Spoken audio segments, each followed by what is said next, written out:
पर कृपा करो। जय महाराज हम पर कृपा करो। जैसे हम आपसे प्रार्थना करवा रहे हैं ना, अब आपको कईयों को पता नहीं होगा वो कौन है, उनकी महिमा क्या है, तो भजन तो करोगे लेकिन रस नहीं आ रहा, भाव नहीं बन पा रहा। ये ऐसे भगवान के परम, हनुमान जी के परम भक्त थे कि एक बार ये ट्रेन में यात्रा कर रहे थे, ऐसी घटना इनके साथ घटी ऐसा नहीं है, ऐसी घटनाएं तो घटती रहती है, लेकिन कुछ घटनाएं ऐसी होती हैं जिससे भक्त प्रभावित हो जाता है। आपके साथ भी कई घटना घटती है, आपके द्वारा भी घटती है, लेकिन हर घटना सबको पता नहीं होती, अब पता भी होती है तो सब लोग समझ नहीं पाते। एक बार नीम गरौली जी महाराज जा रहे थे, उनको किसी ने ट्रेन से उतार दिया और हम तो कहते हैं उनके द्वारा ये लीला होनी थी, इसलिए ऐसी घटना घट गई।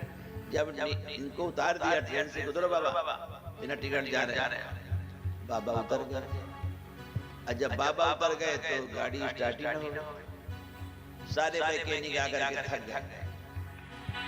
किसी ने कहा भाई ये बाबा को बैठा लो, जैसे बाबा जी बैठे गाड़ी स्टार्ट। जब गाड़ी स्टार्ट हो गई तो एक स्थान ही बन गया नीम गरौली के नाम से।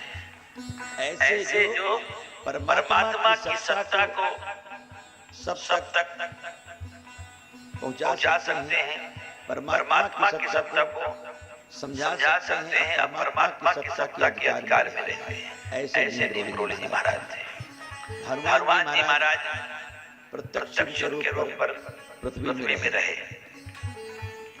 कैची धाम उनका स्थान है।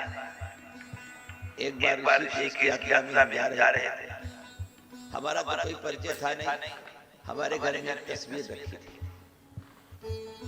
अचानक जो है प्रसाद बन रहा था, माता जी बनाए तो धुआं गया उधर, तो हम उसको देखे तो एक तस्वीर, जब तस्वीर देखी तो हमें क्या पता ये तकदीर बन जाएगी। तस्वीर को देखा, देख करके माता जी से पूछा कि माता जी हमारे बाबा की लोगों की? कहा नहीं, ये तुम्हारे बाबा की नहीं है, ये तुम्हारे भैया जब पढ़ते थे इलाहाबाद में तब वो लाए थे। ये बात हनुमत को पता होगी, और हमारे गांव का एक लड़का जो IAS की तैयारी कर रहा था, उसका नाम भी हनुमत था। शायद तो सुन भी रहे हो। तो हमने कहा चलो हनुमत भैया को बुलवाओ। गांव में ऐसा होता है कि हम लोग किसी को बुलवाते हैं तो आ जाता है सम्मान पूर्वक। बड़े प्रतिष्ठित व्यक्ति थे वो। आए तो नीम के नीचे ही बैठ के हमारे इंतजार भी किया। हमारे दरवाजे बहुत बड़ा नीम का पेड़। हम कहा भैया ये तस्वीर किसकी है? कहा ये नीम गरौली बाबा की है। तो हमने उनके बारे में पूछा। नीम गरौली बाबा को जब कोई जेल में डाल देवे ना, तो जाकर के चर्च लेन में घुमा करते थे। जेलर परेशान हो जाता है, क्योंकि वो भगवान थे या भगवान उनके साथ लीला कर रहा था, जिसको कोई बांध ना पावे। अब पता है सारे भगवान की पोल खुल जाती है जब कोई मुसीबत आ जाती है। जो पहले अपने को भगवान होने का दावा करते हैं, जब उनके साथ भगवान कोई लीला कर देते हैं ना, तो उनका भगवान पता चला जाता कहाँ चला जाता है, फिर नहीं उनसे कुछ हो पाता। ये महापुरुष थे। फिर क्या कहेंगे? वो तो लीला से बंधे हैं। अगर आप तीनों लोगों की बात जान सकते हो तो फिर हर घटना की जानकारी आपको पहले से क्यों नहीं होती? फिर उस समय आपका भगवत ज्ञान कहाँ चला जाता है? ये केवल लोकाचार है, केवल ये आडंबर है। जहाँ पर चमत्कार के लिए स्थान होने लगता है, वहाँ भगवान का नमस्कार करना लोग बंद कर देते हैं। भगवान से प्रेम होना चाहिए। चमत्कार को नमस्कार तो सभी करते हैं, प्रेम कौन करता है? माता पिता करते हैं। बच्चे के जीवन में चाहे कुछ भी ना हो, लेकिन उनके प्रेम में तो कमी नहीं रहती। इसी प्रकार हम भगवान से कुछ ऐसा प्रेम करें जैसे माता पिता अपने बच्चे से करते हैं, निस्वार्थ प्रेम।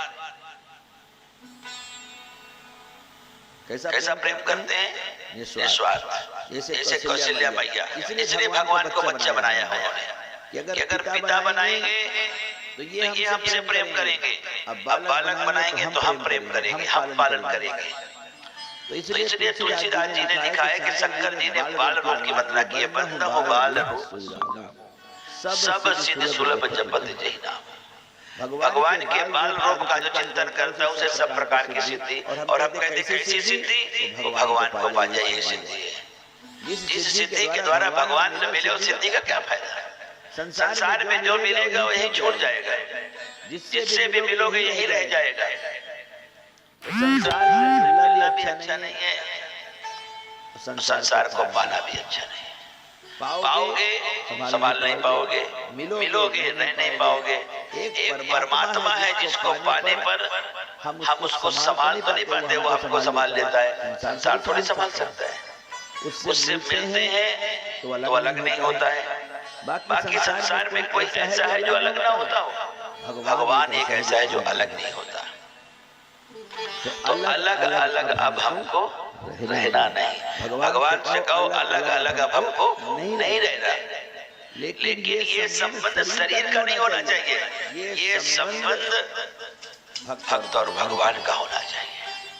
भगवान शरीर है ये समझ करके अगर आप भजन करोगे तो आपको शरीर का चिंतन होगा, लेकिन भगवान के शरीर का चिंतन करोगे तब भी भक्ति हो जाएगी, क्योंकि भगवान का शरीर चिन्मय है और सबका पंचभौतिक है। पंचभौतिक शरीर भौतिकता का चिंतन होगा। अब भगवान के शरीर का चिंतन करोगे तो आध्यात्मिकता का चिंतन होगा, आध्यात्मिक चिंतन होगा। अब देखिए चिंतन हम दोनों का करते हैं। तो महाराज फिर भगवान के चिंतन करने में क्या होता है? भगवान के चिंतन करने में जब तुम्हारा भजन बढ़ जाता है ना, जैसे घड़े में थोड़ा पानी डालते हो, ज्यादा जब पूरा भर जाता है तो पूरा घड़ा कहा जाता है पानी से भरा है। इसी प्रकार जब आपका उत्तम साथ जाता हो जाते हो, खूब जब करते हो, जब करते करते करते करते करते तुम्हारा शरीर भी चिन्मय हो जाता है। फिर आपके किसी भी अंग का अगर दर्शन किसी को हो जाता है तो उसको अलौकिक सुख मिलने लगता है। कहते हैं जो महान आत्माएं होती हैं, महान विभूतियां होती हैं, उनकी लीला तो सांसारिक होती है, लेकिन उसमें सामर्थ्य ईश्वरी होता है। कहते हैं गुरुदेव का कोई दर्शन न कर पावे, अगर गुरु की दाढ़ी का बाल भी दिख जाए समझो भगवान मिल गए, क्योंकि वो उनसे जुड़ी हुई वस्तु है। जो उनसे जुड़ी है, अगर उससे हम जुड़ गए तो उनसे जुड़ जाते हैं। इसलिए नीम करोली बाबा स्वयं हनुमान जी का स्वरूप थे। और देखिए संयोग परमात्मा कृपा से मैं जो कथा करता हूँ व्यासपीठ में कोई काल्पनिक नहीं करता, अनुभव की बात करता हूँ। हमारे पूज्य भाई साहब हमको लेकर के हरिद्वार से ऋषिकेश जा रहे थे। अचानक मुझे स्थान दिया, भैया रोको रोको गाड़ी रोको, ये नीम करोली बाबा का स्थान है। मैंने जब दर्शन किया तो मेरे मन में आया कि हमें तो कुछ अनुभव नहीं कराया। आपको सच बताएं, मेरे अंगूठे में इतना बड़ा किसी ने पैर रखा कि मैं चीख पड़ा।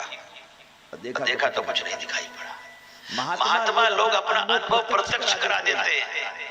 भगवान के अनुभव में सालों साल लग जाते हैं, कई साल लग जाते हैं, लेकिन महात्मा अपना अनुभव प्रत्यक्ष कराते हैं, क्योंकि महात्मा परमात्मा से जुड़ने के लिए अनुभव कराते हैं।